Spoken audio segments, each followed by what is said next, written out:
mas parece que foi só um susto. Vamos ver. Tá indo.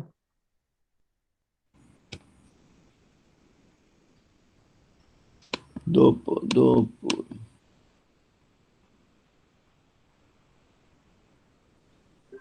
Muito bem. Bom dia, boa tarde, boa noite. Esta é mais uma sexta-feira da disciplina Economia de Empresas. Meu nome é Luiz Maia, aqui do meu lado, meu amigo professor Luiz Kerli. E o tema desse nosso encontro é o tema da 7ª semana, né? Que é recursos e capacitações. Então, mais uma leitura criativa, inovadora, um olhar profundo sobre a empresa. A programação de hoje aqui, que nós acabamos de combinar, nós vamos fazer uma rápida passada pelos slides que já foram discutidos no vídeo da semana. E que já foram released, Que já está liberado, já está lá no site. já foram liberados no site, isso. Isso, e aí vamos depois completar com 2 ou 3 slides que tinham ficado faltando, vamos nos ater a eles com mais atenção. Então é isso, Dr. Kelly, passo a bola para você. Nós estamos Beleza, aqui vamos fazendo rápido. a revisão geral dos primeiros slides, tá? Então, veja, essa parte que é, digamos assim, o último capítulo do livro do Fiani, e que também é uma parte importante da teoria moderna da empresa, é a chamada abordagem ou a teoria dos recursos e capacitações, tenta dar uma explicação bem estruturada, organizada, a seguinte questão: por que é, por que é que, por que é que mesmo a gente sabendo que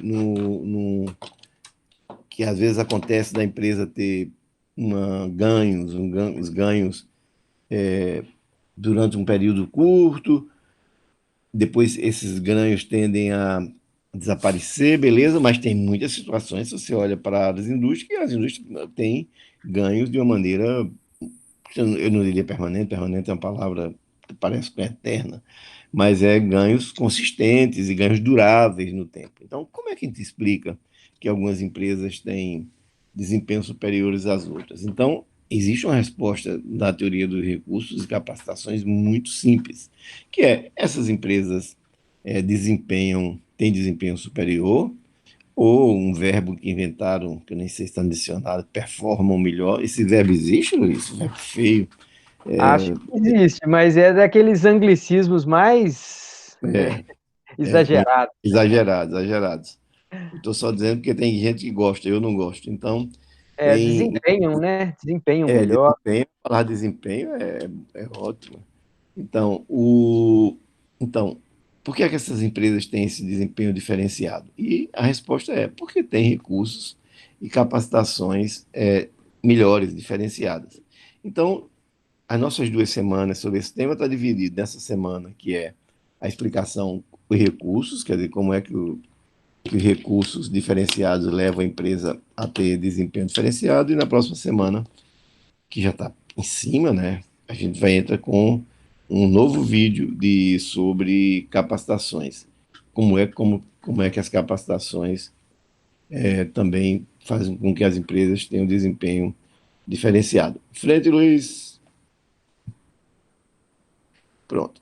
A gente, primeiro, vamos centrar nas capacitações, no recurso. Capacitações, a gente vai ter a semana toda para discutir, mas capacitações são como as empresas, digamos assim, se organizam para enfrentar um ambiente de mudança rápida, quais são as respostas da empresa para continuar se adaptando a essas mudanças e tal. Mas tá bom, eu A quero saber de expressão, recurso.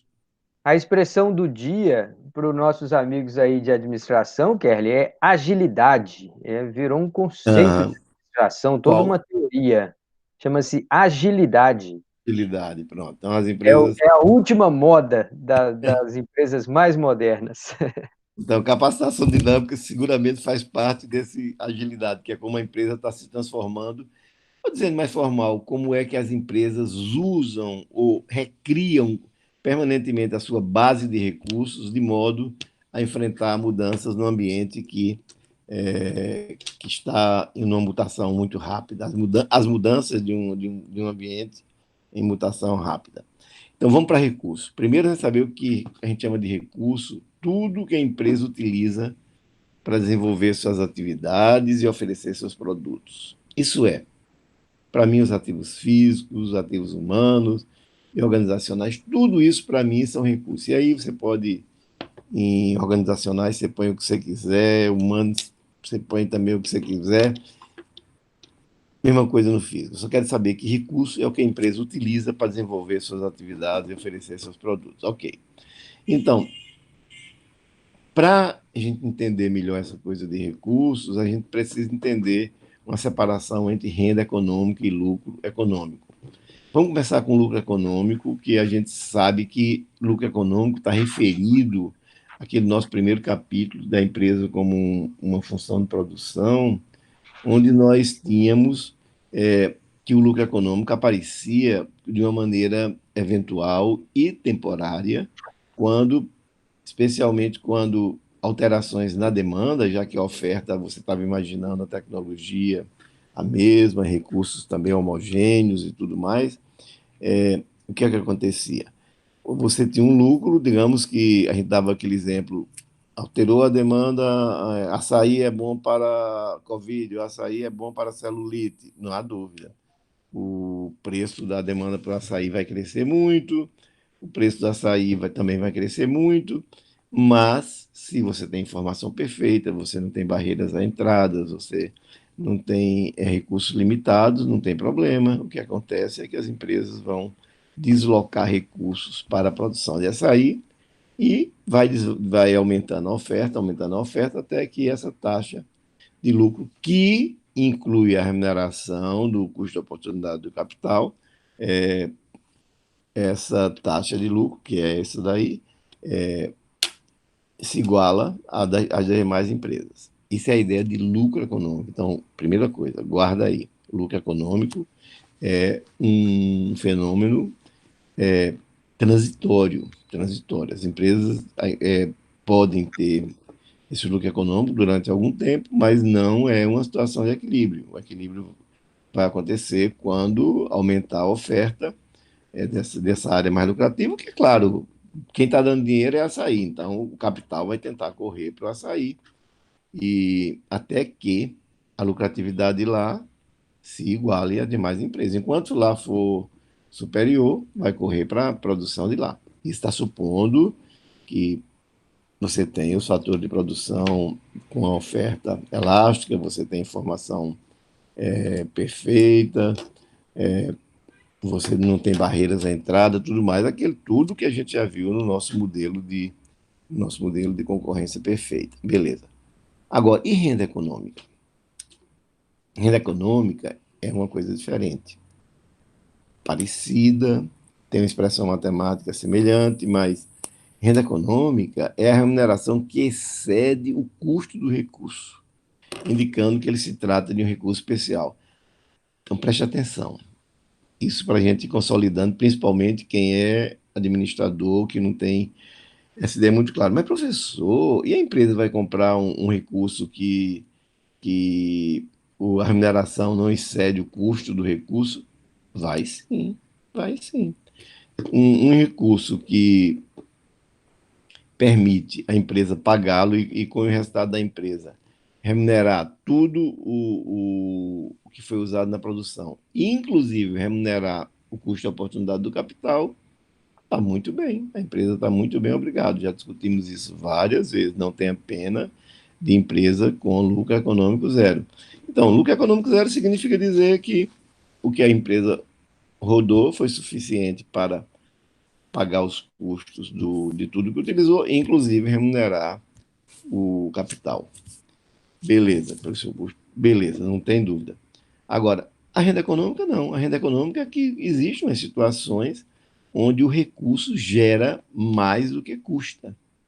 Exatamente, a coisa mais simplificada é essa. Existem recursos que podem gerar mais do que custa. A nossa aula de hoje é um pouco é, introduzindo essas ideias, discutindo essas ideias, e vamos terminar a aula com a parte que até agora a gente não falou, que é a parte de, sim, mas muito bem, o recurso está aí, gera renda, mas quem se apropria da renda? Então, isso aqui é uma revisão rápida, rápida, e vamos parar um pouco mais na parte de apropriação da renda. Beleza, Luiz? Vamos perder Deixa, tempo.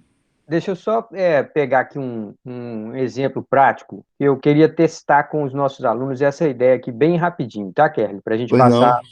a gente fazer uma revisão rápida, mas só para a gente ilustrar aqui. Então, imagine lá uma empresa e ela tem, sei lá, uma condição de mercado excepcional, ela tem um produto inovador e ela está ali gerando lucro econômico, né? Digamos assim, ela está tendo uma taxa de remuneração, uma taxa de retorno maior do que o patamar lá das empresas normais, ela consegue pagar o custo de capital de todos os seus recursos e tal, só que ela tem como diretor, como CEO, o cara que é a estrela do mercado. Então, ele tem lá o Warren Buffett como sendo o diretor da empresa, ou como sendo o presidente da empresa, ou tem o Bill Gates como presidente da empresa. Então, essa empresa que teria um lucro econômico, dados as condições normais, Luiz está muito conservador hoje. Eu pensei que ele fosse falar Steve Jobs, fosse falar o rapaz lá da Tesla. Agora está muito conservador, começando com Bill Gates e Warren Warren Buffett. é Tá bom. realmente, são dois rapazinhos que não sabem quase nada. Uhum. Pois é.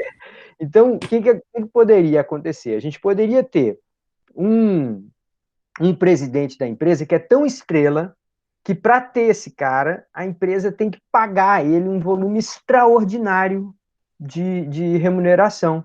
Então, o que seria o lucro econômico da operação pode ser todo capturado por esse super CEO, que define um salário dele muito grande. Então, na hora que pagar todos os custos, mão de obra, energia elétrica, insumos e tal, opa, aqui está sobrando um lucrão econômico, só que tem um CEO estrela e esse cara vai lá, bocanha, uma grande parte. Ah, mas por que que a empresa escolhe fazer isso? Não, porque ela quer dizer que o CEO dela é o top, é o bambambam, bam, bam, é o mais sabido da história. O que você acha, Kelly? Ele ajudou aí a ilustrar? Acho que ajuda sim. Eu acho que também um exemplo mais simples, uma empresa usa uma matéria-prima, uma argila, digamos, numa determinada um produto de argila, tem uns montes aí. Aí você veja, de uma hora para outra, o cara acha uma mina enorme de uma argila especialíssima, que tem uma parte Boa, muito melhor, boa. queima muito rapidamente, tudo muito bem. Pô, e suponha que isso aí foi uma minazinha que ele achou que não tem, os concorrentes não têm como acessar. Uhum. Aí, o que é que acontece? O preço do produto dele pode até subir, né? Ele vai vender, e ele está extraindo a argila pelo mesmo custo que estava extraindo a outra, e agora ele tem um recurso especial. Ele está Boa. realmente ganhando acima do custo daquela argila. E esse caso aí é renda econômica pura. O recurso Ótimo. está gerando uma renda permanente para ele, até que alguém descubra ou uma mina melhor ou igual, ou uma vila que substitua aquela especial e dê os mesmos efeitos ou coisa desse tipo. Perfeito. Pronto. Voltando a insistir nesse ponto, o lucro econômico é circunstancial, acho que a palavra certa é essa. Depende de algumas circunstâncias. Enquanto que a renda econômica, por exemplo, alteração forte da demanda, é um caso clássico o caso fundamental de lucro econômico. E que a gente sabe que a oferta cresce, repetindo, e ele volta para a situação de equalidade de taxa de retorno. Mas, quando você tem um caso de renda econômica, não, renda econômica é como o caso da argila, pode durar por longo período.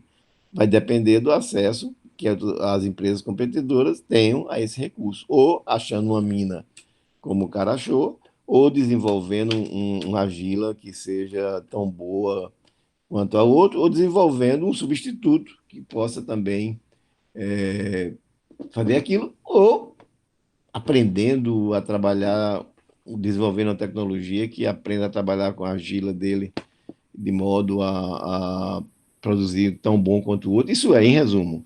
Mas isso pode demorar bastante tempo. Então, a diferença é que o lucro econômico é circunstancial e as rendas econômicas não. Esses tendem a ter uma durabilidade muito grande e pode até durar, sei lá, para sempre é muito difícil, mas digamos, durar um longuíssimo tempo que a gente pode até dizer que é permanente. Então, um detalhezinho, uma formalização mínima. Estou imaginando a função de produção, uma empresa que, para produzir uma determinada quantidade, é uma função de L da sua mão de obra, do seu trabalho e K do capital. Ok, a gente sabe que o custo dessa empresa, no primeiro capítulo, o custo médio da mão de obra vezes o total de mão de obra e a taxa do capital vezes, custo de oportunidade do capital vezes o total do capital. Beleza, isso é o custo, né? O custo. Mas a receita é o preço vezes a quantidade. Beleza. Ora, então, preço é quantidade e o outro é o custo. Então, preço e quantidade de equilíbrio, beleza. Quando essa receita é maior do que a despesa, aí a gente está dizendo que a empresa tem renda econômica. Aí um aluno mais ligado, mais inteligente, falou: Ei, professor, o senhor agora pisou na bola. Porque isso aí era a definição que você estava dando lá para lucro financeiro, para separar de lucro econômico e tal. Calma, calma. O lucro financeiro é uma questão contábil, uma questão de resultado de umas contas. Não estou falando aí na renda econômica, não estou falando disso, não. O que eu estou falando aí é que eu sei qual é a causa dessa receita estar sendo maior do que a despesa. E essa receita está sendo maior do que essa despesa aí, eu estou falando, não estou falando naquela conta de lá, não. Note que aí tem o custo de oportunidade do capital. Esse Rzinho estrela aí é o custo de oportunidade do capital. Estou falando do custo total da empresa, incluindo o custo de oportunidade do capital. Mesmo assim, essa receita é maior, é maior e eu preciso explicar. E a minha explicação que eu estou dando se baseia. Tá me vendo, Luiz, com a câmera? Não. Não, Eu né? acho, eu não, mas eu Os acho que alunos estão vendo. tá vendo, tá vendo. Pronto, esse é talvez um livro que eu Sobe um gosto muito. pouquinho, sobe um pouquinho o livro. Sobe, aí. Tá, Pronto, um livro Response-Based Theory. Base Theories. Uhum. Então, um livro sobre essa teoria do recurso, ótimo livro, com boas explicações para isso. Um dos grandes caras dessa área daqui, esse livro do Barney é realmente um livro extraordinário. Então, eu estou falando dessa renda econômica gerada em cima dos custos da empresa, inclusive incluindo o custo de oportunidade do capital, que não está lá na renda, quando eu estou falando no lucro contábil, que não tem nada a ver com o custo de oportunidade de capital. Estou falando aqui de uma receita que supera o custo da empresa, incluindo o custo de oportunidade de capital. Então, dessa vez não me pegou. É muito fácil me pegar, mas dessa vez não. O, esse conceito de renda econômica é esse, quer dizer, quando a receita dá para pagar tudo que foi necessário para a produção, inclusive o custo de oportunidade de capital. Mesmo assim, a receita está maior. Tá, beleza, É, beleza. só posso dar um pitaco aqui, Kelly? Claro, Eu gosto de pensar nessa equação falando assim: olha, você pagou o salário, você tem dinheiro para pagar aquilo que os sócios esperam e você tem mais dinheiro ainda. ainda Aí, sobrou. aí a pergunta é: para onde vai esse dinheiro? Isso. Esse- Aí é para o final da aula, dizer quem vai se apropriar dessa Ju- geração. Mas Isso, esse dinheiro está lá, produzido nessa nossa explicação daqui, produzido pelo uso de um recurso superior, como aquela Gila ou como o CEO. mas, Então, a gente tá, é essa renda gerada que depois a gente vai no final da aula dizer para onde vai essa renda. Pronto. tá, Ou pelo menos, como é um curso de economia de empresa, quais são as condições para que a empresa se aproprie dessa renda? Pronto. isso, Então, fontes de renda econômica. As rendas, elas geralmente elas podem ser obtidas e geralmente elas geralmente sentido de evento, sempre, né? Elas sempre são obtidas ou como resultado de um aumento da receita, ou de uma diminuição dos custos. Claro, se você vende produto mais alto, a preço mais alto, você tende a gerar, porque a concorrência, você tende a gerar essa renda econômica. Se você consegue produzir mais barato do que a concorrência, você tende a também produzir essa renda econômica. Pronto, aí tem muita letra, um pouco contra a minha ideia de que os slides devem ser mais curtos, mas eu queria botar essas ideias de renda ricardianas num slide só. David Ricardo é um economista que usa um economista clássico extraordinariamente importante. Nenhum aluno de economia deixa de conhecer esse nome. Provavelmente os alunos de administração também vão falar em Smith, Ricardo, Marx, esses grandes nomes, não há como, não, de alguma forma, não já ter ouvido falar. Então, a gente chama de rendas ricardianas, quer dizer, um tipo de renda que eu estou dando exemplo, onde aquele exemplo da argila é perfeito. Isso é claramente uma renda ricardiana. Uma renda ricardiana quando você usa um material, descobre um material, ou tem acesso a um material que os outros não têm. Então, renda ricardiana são obtidas quando a empresa tem um recurso superior, de modo que o seu custo total médio é menor que o preço do mercado, de modo que a receita total suplanta o custo total. Beleza. Então, você tem aí uma ideia. Chama renda ricardiana em homenagem a Ricardo, que foi um cara que estudou lucratividade na produção agrícola. Então, ele tinha lá umas teorias dele que dizia que os caras que tinham as melhores terras, eles tinham vantagem sobre o cara que tinha terras inferiores. Então, eles diziam, os que chegavam primeiro, ocupavam e produziam nas melhores terras, depois incorporando terras inferiores e tal, de modo que aqueles que tinham essas terras superiores tinham rendas especiais. E é em homenagem a ele que vem aí essa ideia, esse nome de rendas ricardianas para uma teoria que é agora dos anos 80. Essa teoria começou tomar corpo mesmo nos anos 80. Então, é uma homenagem a Ricardo, né? E essas rendas são aquelas associadas a recursos superiores que não pode ser reproduzido. Claro, nesse sentido, um recurso, essa argila, vamos supor que essa argila o cara descobriu, beleza. Aí criou produto melhor, preço melhor. Meu amigo, se essa argila for um bem facilmente obtível pelas demais empresas, o que é que vai acontecer? A mesma coisa que acontecia com o lucro econômico na modelo de concorrência perfeita. Todo mundo vai o quê? Vai, opa, muda aquela argila pela argila B, e o cara mudou e está aí se enchendo de dinheiro. E todo mundo vai correr para outra argila. E se essa argila for tão fácil de obter quanto a outra, acontece que acaba todo mundo é, ganhando, voltando a ter o produto igual e a rentabilidade igual. A renda vai, a renda vai sendo, tem a palavra técnica perfeita, dissipada.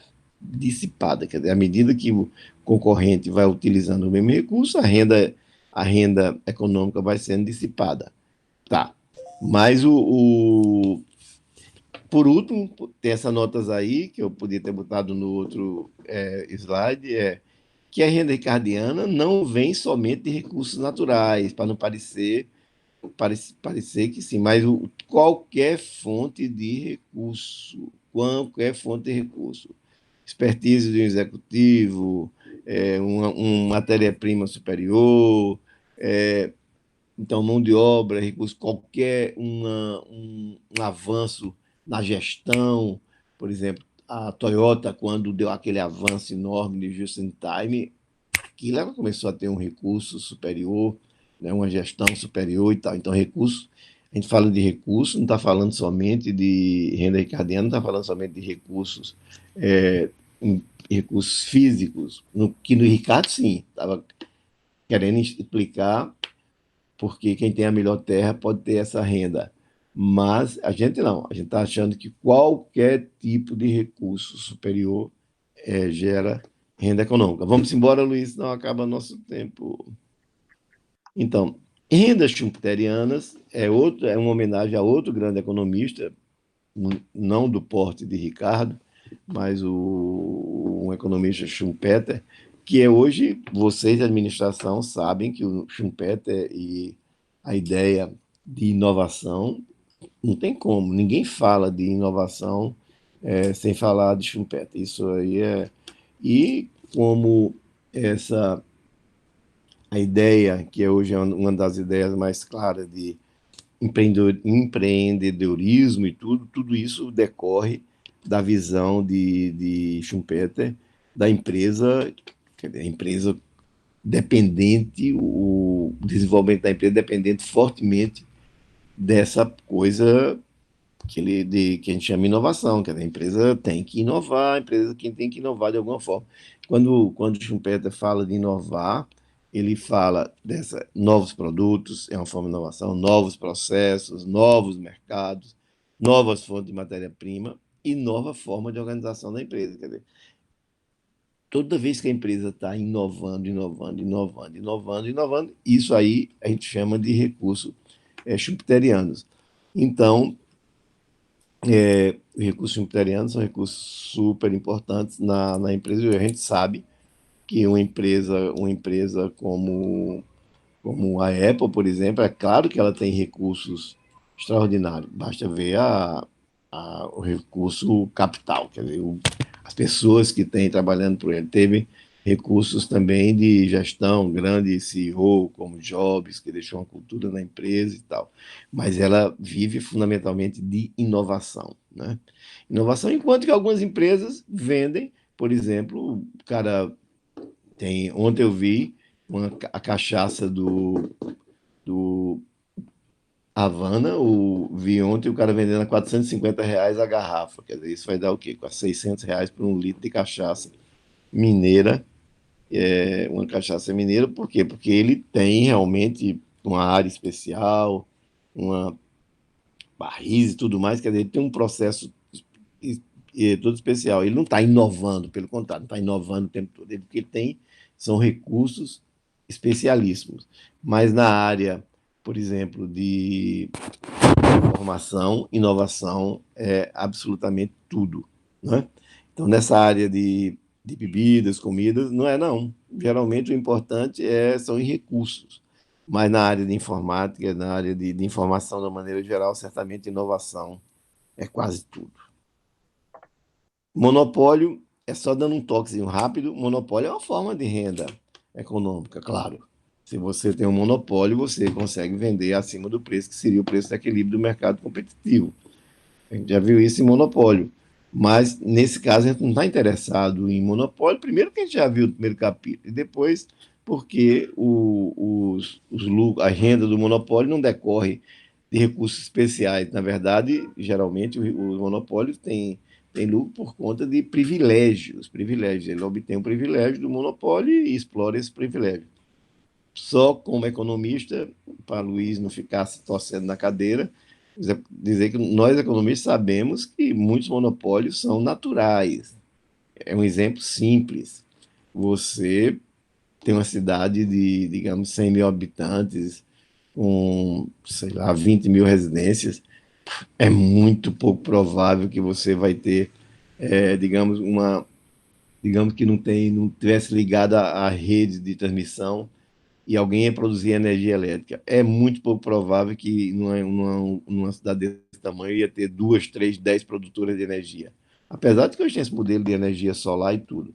Mas o fato é que alguns se o mercado, só um exemplo simples, o mercado compra 100, a empresa tem o seu break-even a 80, quer dizer, ela só se equilibra quando produz de 80 para cima. A parte dá prejuízo. Quantas empresas cabem nesse mercado? Só cabe uma, né? Porque a partir de 80, ela começa a ganhar dinheiro, beleza. Então ela vai produzir os 100 que o mercado quer. Agora imagine que entra outra. Como é que vai caber duas? Só consome 100. O ponto de equilíbrio é 80. Então esse é um monopólio natural, a gente sabe. Mas, de todo modo, é só para livrar a cara dos economistas e lembrar que monopólio não necessariamente é uma coisa deplorável, não. Monopólio pode ser uma situação natural. E existe também o bem-vindo, muito bem-vindo, extraordinariamente bem-vindo monopólio, que é o monopólio temporário concedido por uma patente. Se você desenvolve um produto e ganha uma patente, você, na verdade, ganha um monopólio durante um determinado período. Bem-vindo monopólio, assim como bem-vindo o monopólio natural. Mas, de uma maneira geral, o monopólio é uma coisa que tira simplesmente, diminui o bem-estar do consumidor, à medida que o excedente do consumidor cai muito. Beleza. Então, agora vamos caminhar mais devagar aqui, que também estaríamos já no tempo que a gente estava prevendo para fazer isso. A questão da apropriação da renda gerada pelos recursos. Escassez, mecanismo de isolamento, e ainda poria mais, as condições do mercado. Escassez já ficou mais ou menos claro no caso da argila, no exemplo da argila. Aquela argila nova que o cara viu, aquela mina, gerou aquela renda extra, beleza. Sim, ela gera renda econômica? Sim, claro que vai render. Mas se ele não for escasso, meu amigo, rapidamente essa renda vai se dissipar. Por quê? Os outros produtores vão também utilizar essa argila. Se essa argila não é escassa, por que eu não vou usar? Eu vou usar também a argila e tal. Então, é preciso ter escassez para que as empresas se apropriem da renda econômica gerada pelo recurso. E os mecanismos de isolamento. Os mecanismos de isolamento, quer dizer, o Luiz até pode passar, se quiser, porque você tem mecanismos de isolamento importantes mais na frente.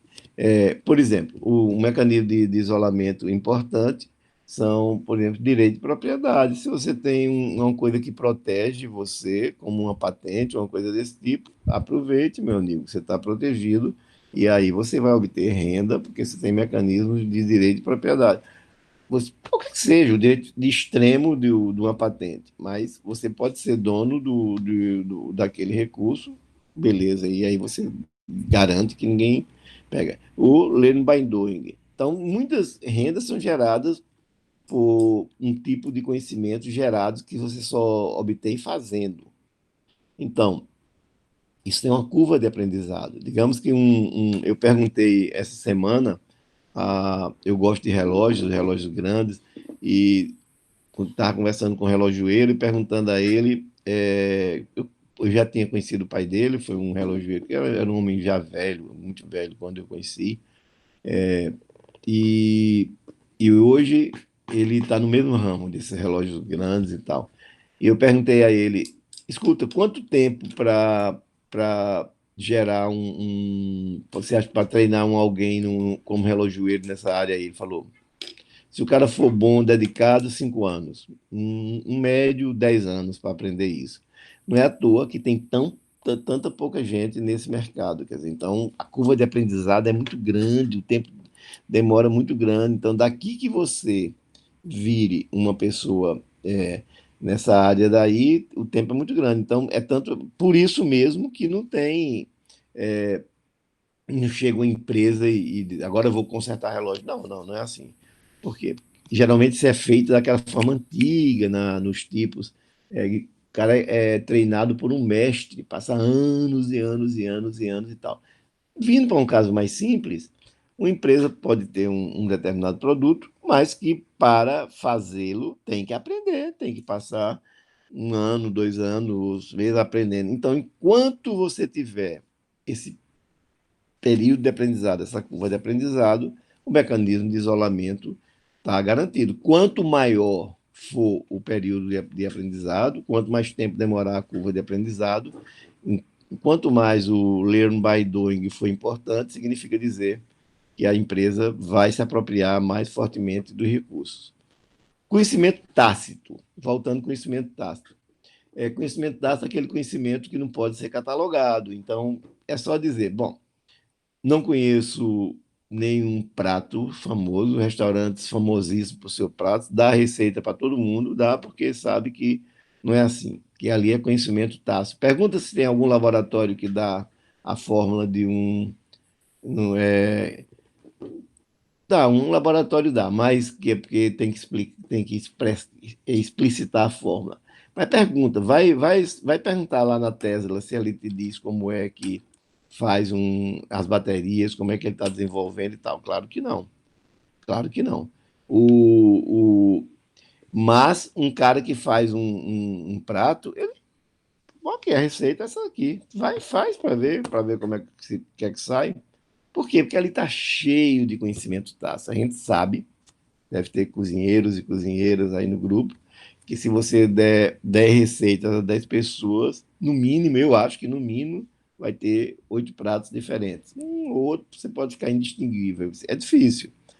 Por quê? Porque ali tem muito conhecimento tácito. Mas se você der uma fórmula de carbonato de cálcio e levar em 10 farmácias de manipulação, as 10 farmácias vão fazer o mesmo carbonato de cálcio. Por quê? Não tem conhecimento tácito aí. Então, quanto maior for o conhecimento tácito necessário, aí mais garantida está a empresa, mais, que ela se apropria, mais isolada ela está. Por quê? Porque não há como copiar. Você chega numa empresa e você pode ir para a empresa, pode ir, tá? E você chega lá dentro e não há como você fazer aquilo, porque tem muito conhecimento que é simplesmente conhecimento tácito, que é muito mais difícil de ser copiado. A peça dependency, quer dizer, dependência da trajetória. As empresas podem depender muito da sua trajetória. A empresa está num determinado. Por exemplo, os bancos no Brasil viraram mestres em aplicações e manutenção do valor do dinheiro durante a inflação. Por quê? Porque o Brasil passou por períodos de inflação crônica. E aí os bancos do Brasil se tornaram craques nessa gestão. Né?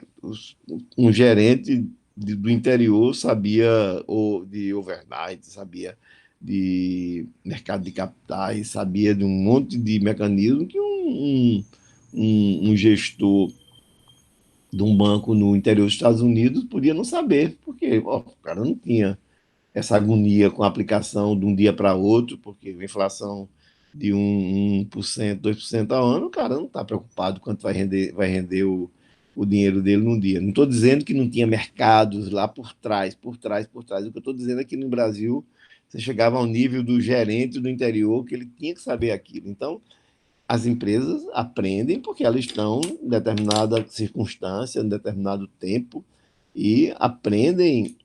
Estava na hora, não é nem certa, estava na hora, naquela hora determinada, no lugar determinado, e aprendeu. E quem não estava, não aprendeu. Então, isso aí pode servir também como um mecanismo de isolamento, cara. Porra, você agora perdeu a chance de aprender. Agora, se quiser aprender, vai demorar muito tempo e vai aprender em condições artificiais, digamos assim. Enquanto isso, eu estou isolado e vou obtendo a minha renda econômica.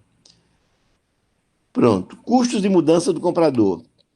Isso aí, Luiz se lembrou do nome daquele telefone que apareceu aí, e todo mundo falou no tempo que ainda estava muito caro as ligações pelo sistema Nextel. Nextel. O Nextel apareceu todo maravilha. Eu me lembro de empresa, me lembro de pessoas, empresários conhecidos meus, vibrando com o Nextel, que não pagava quase nada, era câmbio para lá, câmbio para cá, câmbio para lá, câmbio para cá. E essa coisa não vingou naquele momento. Por quê? Porque você tinha esse problema de mudança. Você para comprar o Nextel agora, todo mundo, na verdade, tinha o outro sistema. O outro grande exemplo é o exemplo dos sistemas operacionais. Todo mundo fala mal do sistema operacional do Windows, todo mundo fala mal, porque esse é muito superior, porque esse outro é muito superior e tal. Claro, quem trabalha em computação científica, quem trabalha em computação em um nível muito alto, pode se dar o luxo de não usar um sistema que acha que é muito inferior, como. Tá. Mas tenta você não usar um sistema operacional da Windows para você ver os custos que você tem que ter para fazer essa mudança. Então, o comprador tem que fazer esse custo. Isso significa dizer só que a, a Windows fica tranquilo lá, falou: ah, meu amigo, daqui que ele vai trocar, daqui que ele vai impor um outro sistema operacional, o meu está aí e eu estou garantindo a minha renda extra. E é por isso, essa é a razão, porque ela é tão lucrativa, porque ela tem uma rede muito bem estruturada. Então, os custos dessa rede, de romper essa rede e o comprador estabelecer uma nova rede, ou na Nextel, ou na Windows, em qualquer lugar, isso pode ser um mecanismo de isolamento, e é um mecanismo de isolamento muito importante. Deixa eu dar uma contribuição aqui, Kelly. É, Hum, eu acho que esses mecanismos de isolamento, eles são essenciais nessa conversa nossa. E eu queria que todo mundo se lembrasse que esses mecanismos de isolamento são as formas com as quais as empresas acabam tendo a real capacidade de auferir rendas, econômicas, né. Então, olha só, quando um mineiro como eu percorre as ruas aqui de Recife, de alguma forma vai tentando fazer sentido em o que é Pernambuco, a gente se depara com essa curiosidade de ter de um lado, assim, o porto digital e um polo ali de inovação, de criatividade, de assim, enfim, algo que é admirável do Brasil inteiro. E por outro lado, a gente percorre as ruas de Recife e a gente vê essa quantidade de armazém, essa quantidade galpões, de armazenar e distribuir, de um capitalismo muito comercial. E essas duas coisas ficam convivendo aqui paralelamente. Então vamos fazer uma leitura disso com base em mecanismos de isolamento, tá? Então, olha só, direito de propriedade, não é só em Pernambuco, em Recife, mas no Brasil inteiro. A gente sabe que os contratos são desrespeitados, existe pirataria de toda forma, de todo lugar, nacional, internacional, todo tipo de pirataria existe aqui. Então, direito de propriedade, dificilmente a gente consegue assegurar. Learning by doing, né, que é o processo de aprendizagem interno de uma empresa, a gente tem um ambiente muito conflituoso de contratação de trabalho, de alta rotatividade, de uma justiça do trabalho que é promotora de uma verdadeira guerrilha entre trabalhadores, empresários e tal. Então, como a gente não tem tantos bons funcionários que acabam fazendo parte de um verdadeiro conhecimento tácito, juntam, equilibram aquele conhecimento tácito dentro de uma organização, a gente também aqui não consegue explorar tanto esses dois próximos itens, learning by doing e conhecimento tácito. Path dependency e custo de mudança do comprador, se você traduzir isso aqui para Pernambuco, o que significa é assim, o que faz você vender mais, grande parte das vezes, não é você ter o melhor produto, é você conhecer gente importante. Então, as redes de contato, de relacionamento históricas, familiares, de verdadeiras dinastias, né? Que estado é esse que não tem um candidato a prefeito ou governador que não seja filho ou sobrinho de alguém? Né? As relações são tão fechadas dentro de famílias, dentro de grupos historicamente arranjados, que não existe tanto espaço para a gente de fora chegar e vender. Então, através da compreensão dos mecanismos de isolamento que estão presentes no ambiente empresarial de Pernambuco, você consegue entender perfeitamente por que de um lado você tem ilhas de inovação, de crescimento, de algo realmente novo sendo preparado, e na grande maioria do cenário, operações comerciais, muitas delas ligadas a essas redes de contatos. Eu nunca vi lugar nenhum do Brasil onde tem mais ênfase em rede de contato. Aqui uhum, você ou faz parte do LEAD, ou você faz parte de uma associação, ou você faz parte enfim, o que importa é que, ou uma confraria, nunca vi, não tem tanto lugar no Brasil que tem tanta confraria. Grupos uhum, de empresários de setores específicos que se reúnem toda semana ou a cada 15 dias para conversar. Então, assim, o que são os mecanismos de isolamento de um lugar acabam deformando o horizonte empresarial e criando mais oportunidades de renda econômicas em condições bem específicas.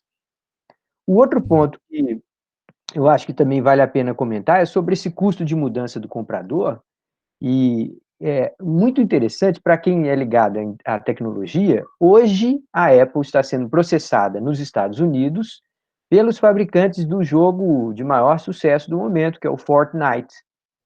Então, a Apple exige uma parte grande da renda aferida pelo jogo toda vez que ele é negociado a partir das plataformas da Apple. E aí os donos do jogo falaram assim, opa, peraí, isso aqui está fugindo do normal. Você está querendo levar 30% de toda a renda que eu faço com a venda desse jogo. E a Apple falando, dane-se, é assim, se quiser vender aqui na minha plataforma, é assim. E aí o governo americano está em cima para falar assim, olha, você pode até aferir renda econômica, mas não eterna. Chega, agora nós vamos ter que abrir, nós precisamos ter essa constante ameaça à sua renda econômica, senão você acomoda e aí não produz mais nada novo. Que tal? Beleza, beleza. Beleza, passamos para frente? Vamos. Tá, Pronto. agora é Então, totalmente nova, né? Vamos lá. vamos. Essa parte aqui a gente tem que vir com bastante calma, porque consolida essas ideias de, da explicação de quem se apropria e por que se apropria. Então, a gente já viu, as empresas se apropriam porque tem recurso superior e, digamos, consegue ter esses mecanismos de isolamento. Mas essa condição também é uma condição muito importante, a condição de não substituição. Se lembre que disso, o cara, vamos voltar para aquela argila que está sendo a nossa base desde o começo. O cara levantou aquela argila lá, beleza, tudo, e ninguém consegue uma mina diferente, ninguém consegue nada. O cara teve a sorte de que só ele tem aquele material e tal, beleza. Mas alguém pode substituir aquele material por outro. Pode substituir, dizer, opa, aquela argila, rapaz, eu posso substituir por um material sintético. Cara, mas e o custo? Mesmo preço, rapaz, o mesmo custo que o cara consegue aquela argila lá, eu consigo produzir isso aqui sintético. Então, se puder ser feita essa substituição, embora o produto seja limitado, a argila seja limitada e tudo mais, isso não é suficiente para garantir a apropriação da renda, de forma nenhuma. Então, essa condição de não substituibilidade é uma condição importante, né, que se junta àquelas condições lá. E eu gosto também falar nessas condições aí VRIM, né? Então, quer dizer, a gente está dizendo ali, além de ser escasso, não imitável, tem que poder não ser substituível. Então, essas condições VRIM, eu acho que são condições importantes, geralmente se cita assim em inglês, de valuable, rare, inimitable e no substitutable. Isso aí é com a palavra não substitutable, é com a palavra especificidade. Tem que olhar. Então, você tem que ter essa, quer dizer, o recurso tem valor, valuable, o recurso é escasso, no sentido de rare, é inimitável e não pode ser substituído. Então, esse non substitutable é importante aquilo que eu estou falando, ele não pode ser substituído, a argila não pode ser substituído por um produto sintético, porque se for, o cara não se apropria do recurso especial. Se puder ser imitado, é uma espécie de substituição também. Se não for raro, não tem jogo, porque o cara usou aquele material, mas se não for raro, oh, todo mundo rapidamente vai procurar se abastecer. E velho, no sentido que tem que gerar valor, né? Tem que gerar valor, então, porque é o que a gente está falando disso aqui, esse valor é quem geral, é o que a gente diz, o valor é no sentido de gerar renda econômica. Então, esse VRIM aí, você tem que se lembrar esses nomes, valuable, rare, inimitable e non substitutable, quer dizer, que tem valor, que é escasso, que não pode ser imitado e que não pode ser substituído. Então, essas condições aí garantem, garantem, mas ainda tem uma lembrança, pelo menos um requisito ou outro, que é a imobilidade perfeita do recurso. Tem que se lembrar que isso tudo a gente está falando no mercado, no, fora do mercado de concorrência perfeita, no mercado onde você não tem informação perfeita, onde você não tem mobilidade, não tem barreiras, tem mobilidade, não tem barreiras à movimentação dos recursos. Por quê? Porque se a gente tiver mercado para esse recurso, a empresa não se apropria disso. Vou dar um exemplo. Vou dar um exemplo. Imagine que um cara vende nessas áreas especial, antigamente chamado distritos industriais, ou vamos supor que o cara tem uma área, como tem em Swap, uma área de logística. O cara tem galpões e tal. Epa, só que um certo galpão lá tem virado para a estrada, tem uma locomoção, uma entrada e saída muito mais rápida. O outro cara tem que dar uma volta de 5 quilômetros para entrar, a entrada é complicada e tal. Mas os terrenos são iguais, vizinhos, colegas e tal. Mas não é assim. Você pode imaginar dois postos de gasolina, um onde passa a mão e o outro na contramão. Os postos são idênticos, bonito e tal, mas você troca um no outro sem unidade? Não. Então, quando você tem, digamos, vamos voltar para o caso dos terrenos, dos galpões. Meu amigo, se nesse caso aí você tiver um mercado, tiver informação perfeita sobre o valor dos aluguéis, pode ficar certo que não é a empresa que vai se instalar ali naquele galpão que vai usufruir daquele recurso especial. O que é o recurso especial? Aquela localização especial. Seguramente, se o alugador do galpão sabe que esse galpão aqui aumenta em 40 o seu lucro, ele não vai aumentar o aluguel dele em 20, porque se ele aumentar o aluguel dele em 20, todo mundo vai correr para ele. Porque, pô, eu alugo o aluguel em 20, mas aumento o meu lucro em 40. Nem vai aumentar em 30, porque é a mesma coisa. Ainda tem um monte de gente querendo, nem 35. Mesmo se ele quiser 39 de aluguel e ele gerar 40 de renda extra, ainda vai ter muita gente querer. Ele vai alugar pelos 40, o equivalente à renda que ele vai gerar. É nesse sentido que eu quero dizer. Se você tem informação perfeita, mobilidade do recurso, tudo mais, a empresa não se apropria. O proprietário de recurso e não a empresa que se apropriará dessa renda econômica pela, pela localização especial. Então, eu acho que esse ponto, acho que eu não sei nem se tem, não sei se tem ou se não tem mais slides aí, mas eu daria como Não, encerrado, esse né? é o. Último, pronto.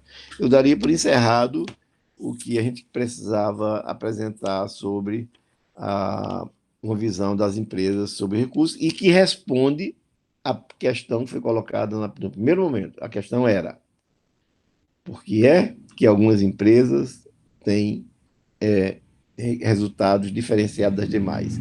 E a nossa resposta nessa parte do curso é porque elas têm recursos especiais. Na próxima semana, nós vamos dizer, elas têm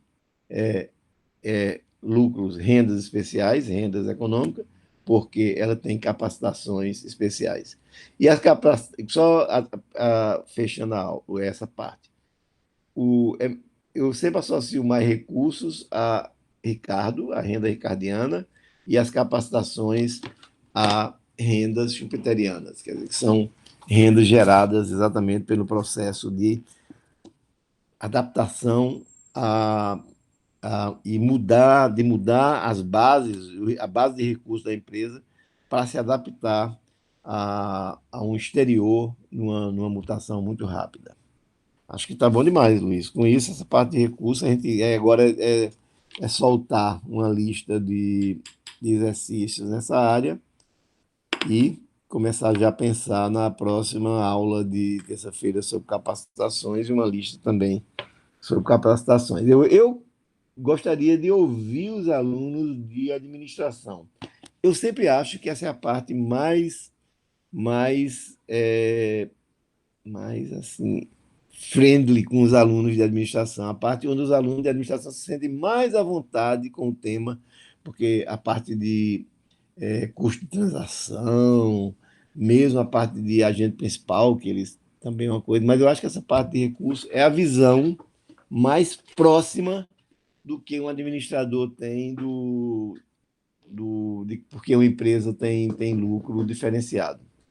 Queria ouvir os alunos se de fato considera esse tema mais intuitivo do que os anteriores ou é ilusão minha de economista e que não sabe exatamente como pensa um aluno de administração ou mesmo de economia. Eu queria ouvir, ou no chat, alguma coisa. Pois é, no chat tem aqui comentários do Elidomar, falando assim, difícil mudar a cultura organizacional ou do lugar. Eu acho que aí ele estava falando um pouco sobre essa discussão do... O comentário lá, exatamente. A outra era, o segundo comentário dele é assim, isso me lembra a Booking.com, quando entrou em Fernando de Noronha e cobrava 30% para matar, mas tinha todo mundo na mão. Então, a Booking.com é aquela empresa de reserva de hotéis, de passeios e tal, e que parece, segundo a descrição aqui do Elidomar, que quando ela chegou a Fernando de Noronha, ela era a única, quem quisesse reservar ali acabava tendo só um único caminho, e aí ela Ela é um monopolista temporário, né? aferindo É ou um monopólio. venda de uma maneira relativamente fácil. Eu estou aguardando aqui comentários no chat ou no áudio sobre essa provocação que o Kerley acabou de fazer, gente, sobre o quanto que é intuitivo os conceitos dessa semana ou não. Quem quiser, por favor, pode comentar. Enquanto a turma está pensando, a gente pode também argumentar que a gente tem tempo, né, um espaço aqui ainda para eventualmente tirar dúvidas sobre o questionário anterior, né? Então, É uma boa oportunidade de fazer isso, né? De ir para o questionário anterior Camila e me pela dúvida. mandou uma mensagem ao longo dessa semana, mostrando lá que em uma das questões tinha duas respostas certas. Aí eu a tranquilizei, fui lá, verifiquei que de fato tinha uma questão que tinha duas respostas certas, mas aí eu fui lá e atualizei o gabarito com o qual as notas de vocês estão sendo calculadas, tá, gente? Aí quem marcou qualquer uma das duas, mesmo quem submeteu e viu que tinha perdido um dos pontinhos lá, depois vai ver que a nota foi corrigida, tá? A gente vai aceitar duas respostas. Se não me engano, era a questão 8, não é isso, Camila? Confere aí para mim.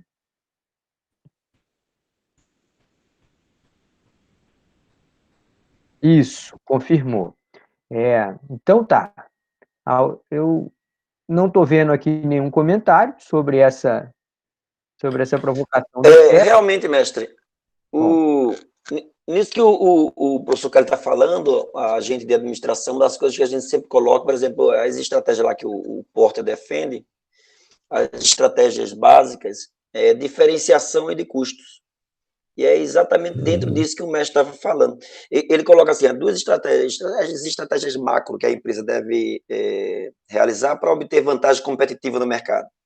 Tem que ser em termos de diferenciação, e aí essa diferenciação em termos de produto, em termos de processo, em termos de prospecção de mercado, etc., ou em custos. E aí tem a ver mesmo com o que o mestre falou hoje.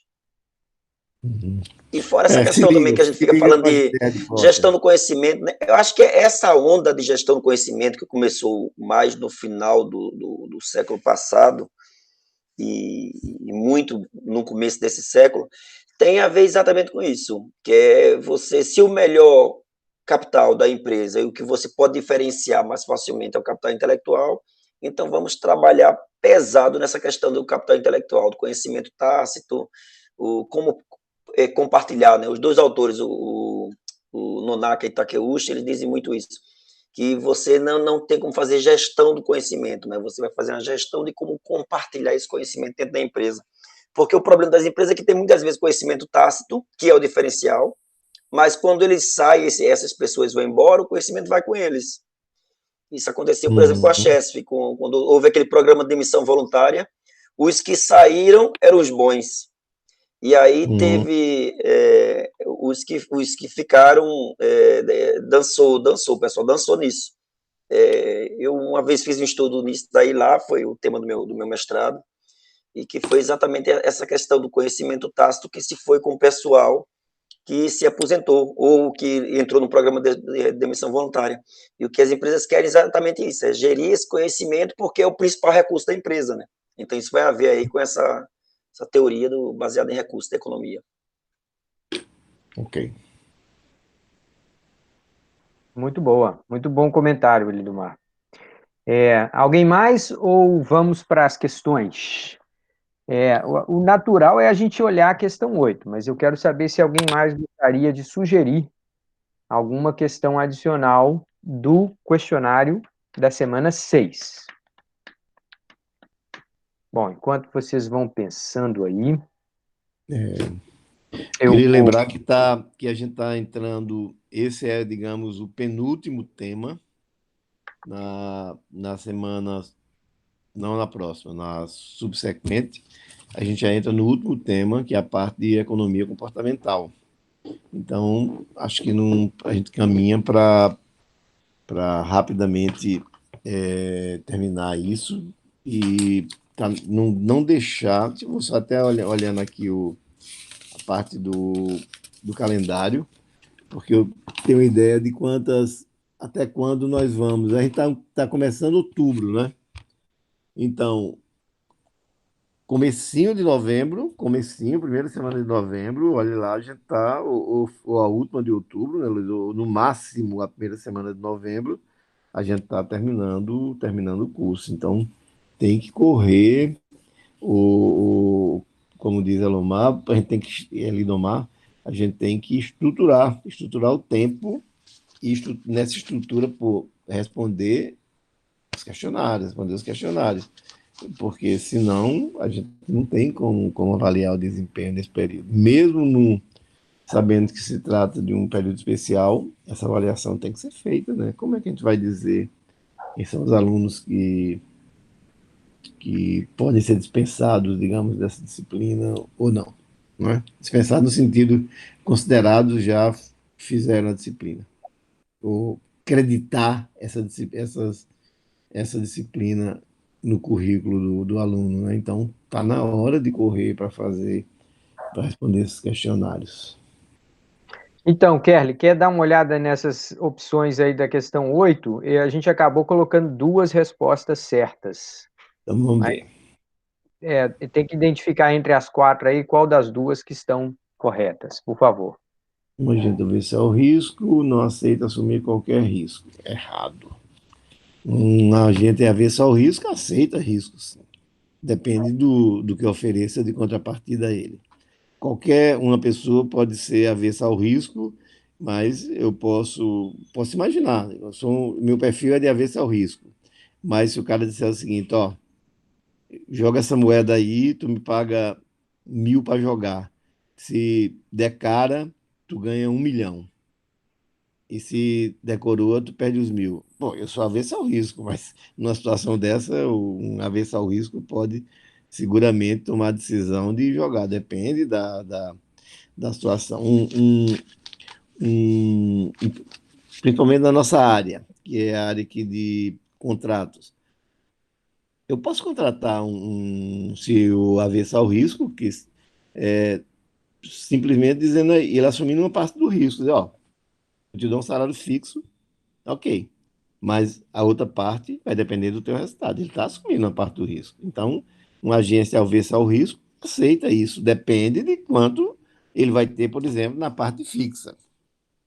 Vamos supor que um cara é avesso ao risco. Não, não, não. Eu não quero de forma nenhuma risco, não. Não, mas tá bom. Eu te dou dos 100 mil de salário certo, por ano, e no final do ano, se tu tiver um desempenho muito bom, dependendo do desempenho muito bom, aí eu te dou uma viagem para a Europa. Ah, beleza, beleza. Está assumindo uma parte do risco.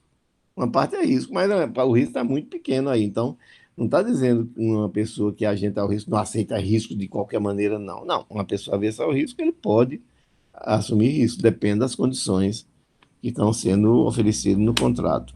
Se Um pagar, agente, ele topa.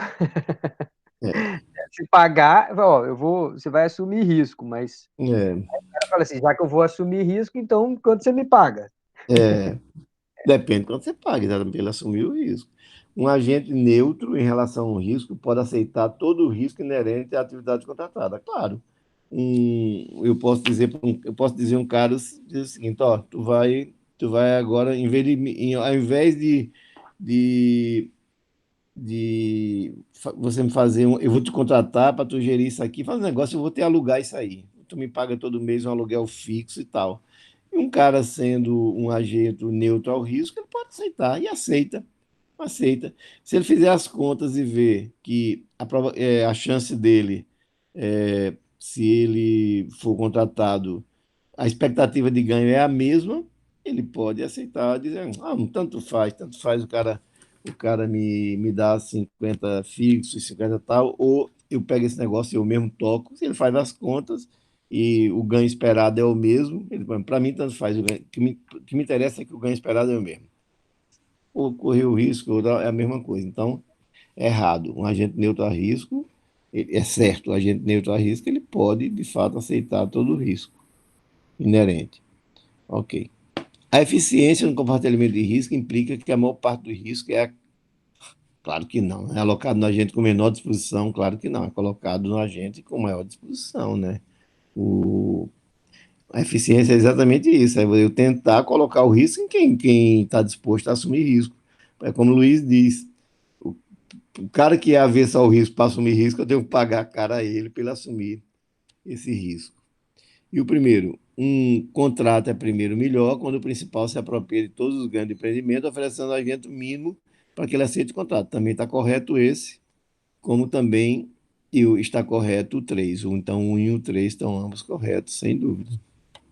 Maravilha. Então, essa foi a dúvida que a Camila apontou. Obrigado, viu, Camila? Beleza, Camila, fez uma bela detecção.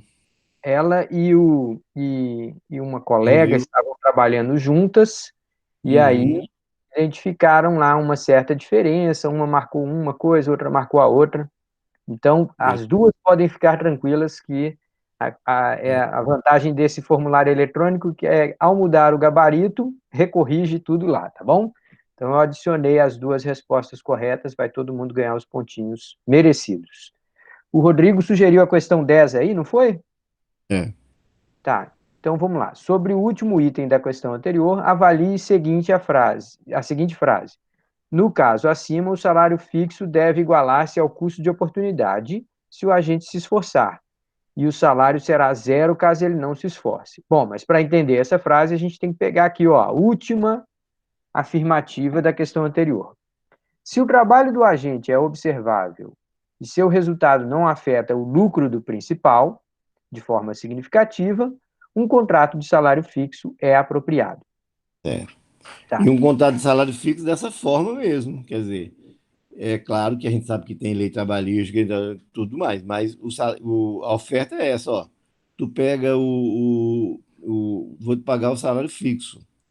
Se você se esforçar, pega o salário fixo. Se não se esforçar, eu não quero você aqui. É Pronto, justa causa, né? é justa causa, inclusive. Exatamente. Se você não se esforçar, zero. Você não tem nada para ganhar nem para receber aqui. Beleza. Então, certo, verdadeira, Rodrigo, sem dúvida. Naquela Muito. condição lá de cima, né? É observável, o resultado não afeta o. Isso não afeta o lucro. Ah, não afeta de forma significativa. Beleza. Então, não há dúvida. Vamos ver se tem mais alguma aqui, gente. Mais alguma dúvida, comentário ou sugestão? Nós olhamos a questão 8 e a questão 10.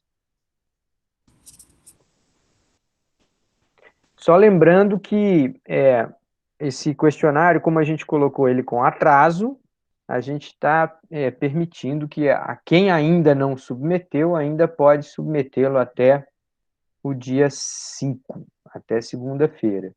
Então, acaba que a gente não vai poder aqui corrigir todas as questões, né? Mas aqui e ali, uma ou outra, a gente vai dando o toque e, às vezes, sinalizando a melhor maneira de interpretar a questão.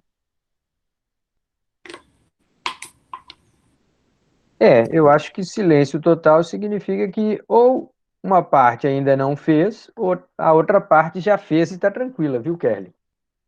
Mas eu acho também que muita gente não fez, e eu acho que os que não fizeram também, se quiser fazer uma pergunta menos estruturada, dizer assim, professor, comente aí a questão tal, que olhou só por cima e viu, também é bem-vindo, não precisa você ter uma dúvida tão específica assim, não. Você olhou para uma questão e falou, essa questão aí também é assim, deixa eu dar comente aí, por favor, também não tem problema. Verdade. Beleza. Enquanto eles vão pensando aí, eu vou dar uma olhadinha aqui como é que está no número de respostas. Como é que está o total de respostas desse ano? Quantos temos já? Temos de 10, passamos de 10 alunos. Presentes hoje? Hum. É o número que está em cima, menos 2, né? Deixa eu ver. Somos 11 pessoas, 13, 11 13 alunos. menos, 13 menos 2, 11, é isso mesmo. Isso. 11 pessoas atualmente na sala. Aqui, deixa eu dar uma olhadinha como é que nós estamos de respostas até agora para o questionário 6. Nós temos 19 respostas só, ainda vem muito. Tem muita coisa É, pela frente.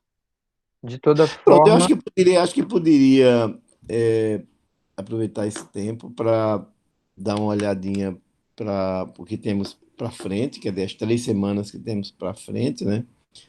Veja, a próxima semana nós vamos entrar na parte de recursos e capacitações dinâmicas, que é vendo como é que as empresas mudam as suas bases sua base de recursos, quer dizer, como é que elas mexem, a gente já sabe o que são recursos, né? Então, como é que ela mexe nessa base de recursos dela para se adaptar às mudanças externas. Então, muito ligada a ideia de inovação, muito ligada à ideia de, como o Luiz está chamando, de agilidade, muito ligada a essas ideias. Então, as capacitações dinâmicas são coisas muito importantes nas empresas modernas.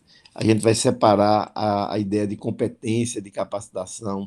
Por exemplo, uma empresa pode ser extremamente competente e se ferrar porque não tem capacitação. Mas como assim? Como assim? Vou te dar um exemplo agora. Que eu lhe dei um exemplo de competência, por exemplo, tem um câmbio manual espetacular. A GM é conhecida por um câmbio manual que vende, muitos carros usam e tudo, é tido como um padrão. Pronto, vamos supor que você tem uma empresa agora que diz, agora eu vou fazer o melhor câmbio manual do mundo. Prazer, meu amigo, pode fazer esse câmbio manual. Ela vira a melhor empresa do mundo, não há ninguém tão competente como ela, faz o perfeito, preços maravilhosos e tal. Beleza, custos, não tem desperdício de nada e tal. Uma empresa extremamente competente. Agora, não está capacitada, está no mercado, porque o mercado está correndo para a direção. O mercado está correndo para carro elétrico, que o câmbio é uma coisa, um motor elétrico, um câmbio, esse conceito de câmbio nem se coloca dessa forma. Aí o cara agora está brigando com o câmbio manual, que já perdeu para o câmbio automático, a não ser que ela seja uma empresa de carros esportivos de alto nível e tal, que gente quer usar o câmbio pelo prazer e tal. Mas não estou falando nisso, estou falando de alguém que, não, vou agora me dedicar. Ninguém faz um câmbio como eu. Beleza, amigo, ninguém faz um câmbio como o seu. Agora, essa empresa, eu não quero comprar ações dela, não. Posso até admirar, mas comprar ações dela eu não compro. Então, a gente vai separar essas coisas de capacitação como um trabalho que está muito ligado ao que acontece fora da empresa, enquanto que a ideia de competência é porque acontece dentro da empresa. Muitas empresas morrem por excesso de competência, porque a competência também, todos nós somos orgulhosos da nossa competência, todos nós. Então, é muito mais fácil eu criar uma empresa nova de câmbio automático do que eu transformar uma empresa, porque as reações são muito grandes. Então, na área de filosofia da ciência, se diz que uma ideia nova, ela nunca se impõe de imediato. Ela precisa que as gerações anteriores vão se extinguindo, vão saindo, e essas ideias vão se fixando nas gerações novas.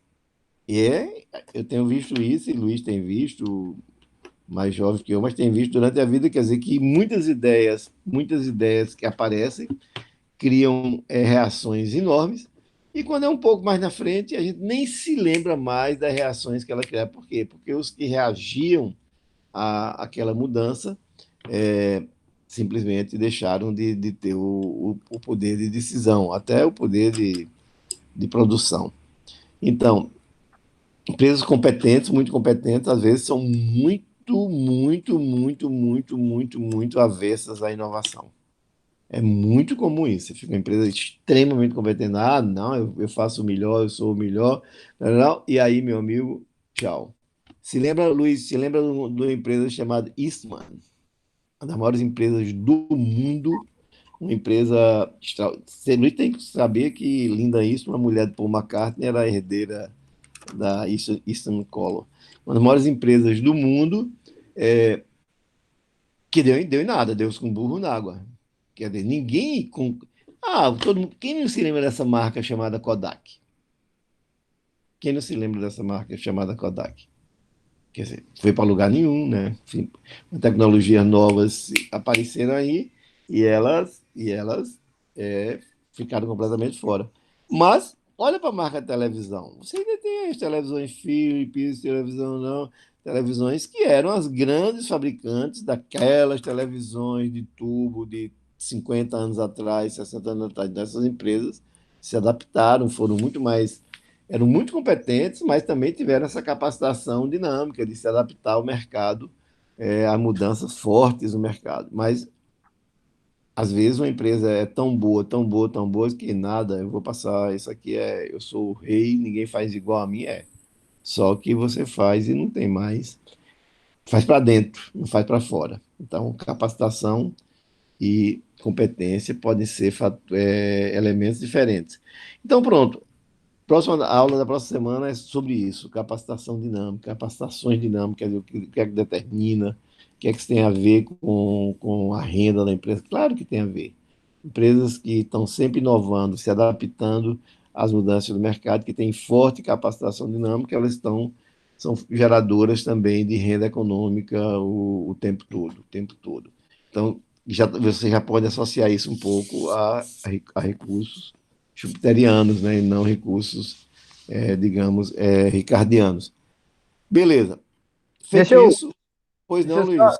abrir um parêntese aqui. Você citou a Eastman. É, Aí, olha como que é esse diabo dessa internet hoje em dia.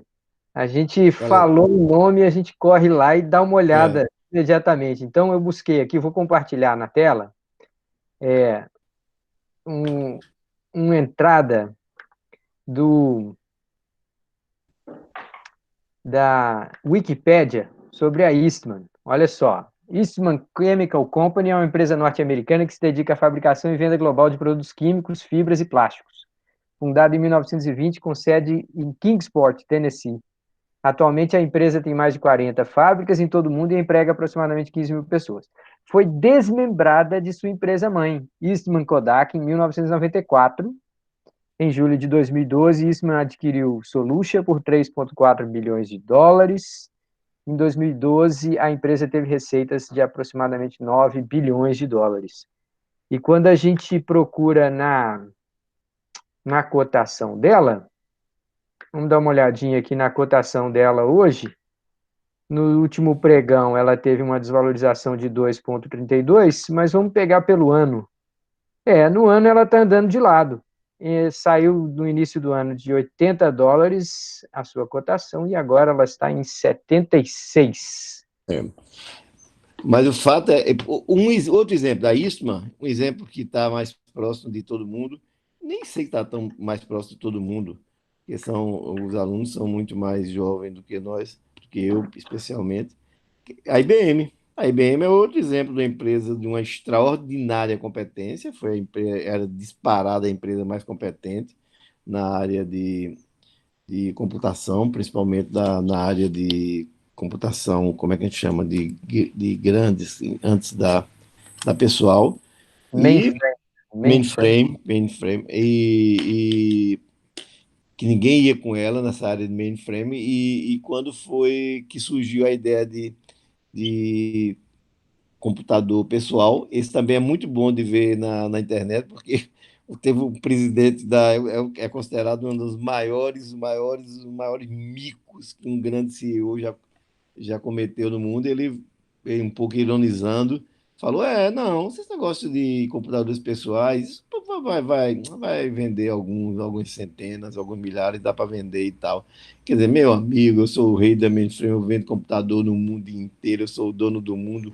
Esses malucos aí, desses meninos aí da Califórnia falando em computador pessoal, vocês estão ficando maluco, bando de coisa. Ele não tinha visto Arthur Clarke falando, né, do que aqui ia ser o mundo na frente. E resultado, quem é que tem um PC IBM? Quem é que tem? Algum de vocês já viu pelo menos um PC IBM? Eu acho que eu cheguei a ver, mas eu acho que ninguém, quer dizer, perdeu a corrida completamente. O mercado de PCs, que ele achava que ia ser algumas centenas, deve ser só comigo que ele está falando, porque todo canto que eu olho na minha vida, onde eu ando, tem um computador. E uma pessoa ainda me disse que, numa determinada, não, vou lhe dar um computador. Eu falei: porra, tu tá com raiva de mim, por que tu vai me dar um computador? Tu não tem coisa melhor para me dar, não.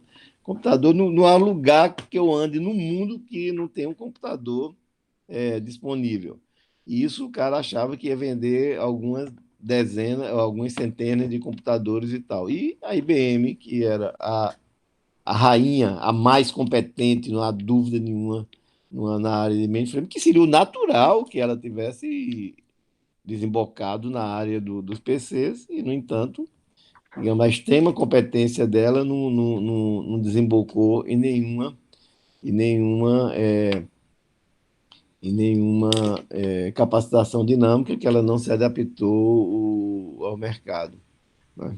Pois é, agora olha só como que a coisa é curiosa. Até a IBM, que já foi muito maior do que ela é hoje, muita gente nem sequer conhece o nome IBM hoje. Há 30 anos atrás isso era impensável, né? Mas ela ainda continua sendo a maior empresa da área de TI no mundo, com 398 mil funcionários, nada mais, nada menos de que 5 prêmios Nobel para funcionários da empresa. Uhum. Tem patentes, 15 laboratórios de pesquisa espalhados no mundo inteiro, mais patentes do que qualquer outra empresa americana baseada em tecnologia. Pois é, mais uma razão para a gente dizer como é que uma empresa com esse nível de competência, né, não teve a capacitação de entrar no mercado que era natural. Natural, ela não tinha concorrente. Ela não tinha concorrente. Sinônimo de. Eu me lembro que tinha uma chamada Borog, se lembra? É uma empresa que fabricava tal. Tinha uns chineses, uns japonesezinho que concorriam, alguma coisa e tudo. Mas Uhum. perdeu completamente o. Agora, quando a gente diz que uma Eastman, que uma IBM perdeu essa parte, não está dizendo que. Peraí, não está dizendo que só que o mercado. Quem é que tem uma câmera de. Quem é que. Ó, isso é quando digamos, uma marca vira um substantivo. Aí, meu amigo, você já sabe que o cara dizia assim: a gente vai para um passeio e tal. Tá, tu leva a Kodak. Não ia levar uma máquina fotográfica. Ninguém usava a palavra máquina fotográfica. Ah, tu tem Kodak, né? Tem. Ah, sim, então tu leva a Kodak e leva uns filmes para a gente fazer umas fotos lá e tal. Quer dizer, o nome Kodak era um substantivo, Sinônimo de máquina nome fotográfica. próprio. Todo mundo usava para significar máquinas de fazer foto.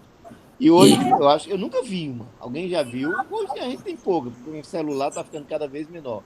Mas eu não vejo, por exemplo, mesmo nas máquinas profissionais, eu não vejo as Kodak. Eu vejo os japoneses. Os japoneses que correram, se adaptaram às máquinas profissionais, hoje são tudo Canon, são tudo tal. Mesmo os alemães eu não vejo, que eram os outros grandes, a Rolleiflex, tudo, perderam essa viagem. Os japoneses é que eu vejo por aí. E a e, a, Kodak nem se fala, nem se e a fala. Kodak foi que inventou a câmera digital. mas eles acharam que ia cancelar o mercado dos filmes, então eles deixaram a ideia. Aí os outros que fizeram a mesma ideia da Kodak passaram por cima dela. Eu não sabia desse detalhe, mas dá mais pimenta ao que a gente está dizendo. É isso mesmo. Vai ver que a IBM, para fazer também computadores pessoais, ninguém estava mais pronta no mundo para fazer os computadores pessoais do que elas. E, no entanto, não teve isso que a gente chama de capacitação dinâmica.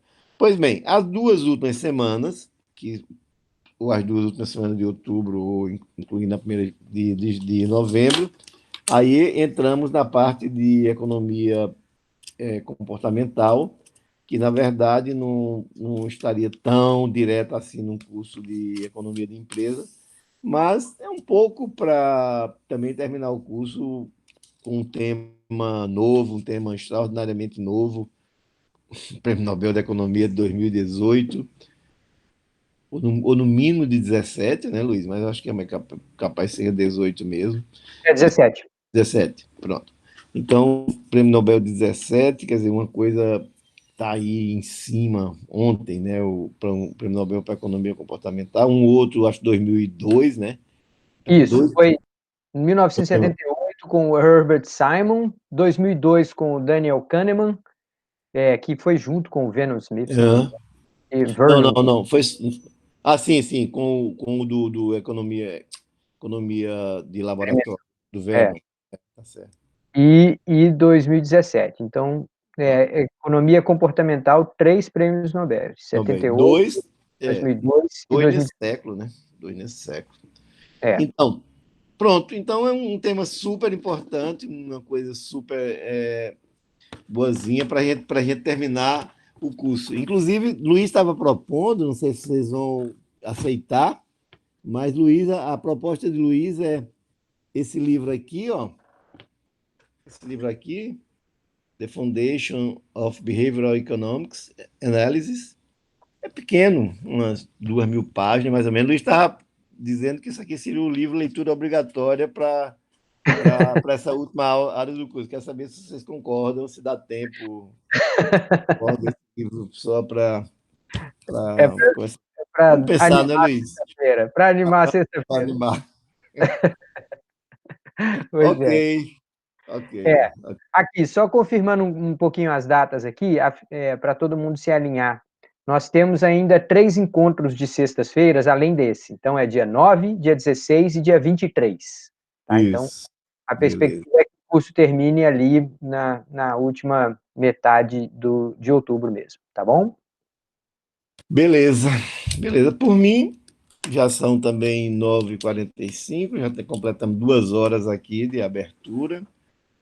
Perguntas, comentários, reclamações, sugestões. Agora estou completamente disponível também a ficar mais um tempo que for preciso. Tá, então o pessoal já está dando risada aqui, mandando agradecimentos, desejando bom final de semana. Bom, então acho que eu vou interromper a gravação e a gente fica com aqueles minutinhos mais circulantes aqui para quem quiser comentar alguma coisa, né? Beleza. A todos que nos acompanharam presencialmente, entre aspas, ou que nos acompanham depois, com o benefício. Que nos acompanharão também. Um abraço para todos e bom final de semana.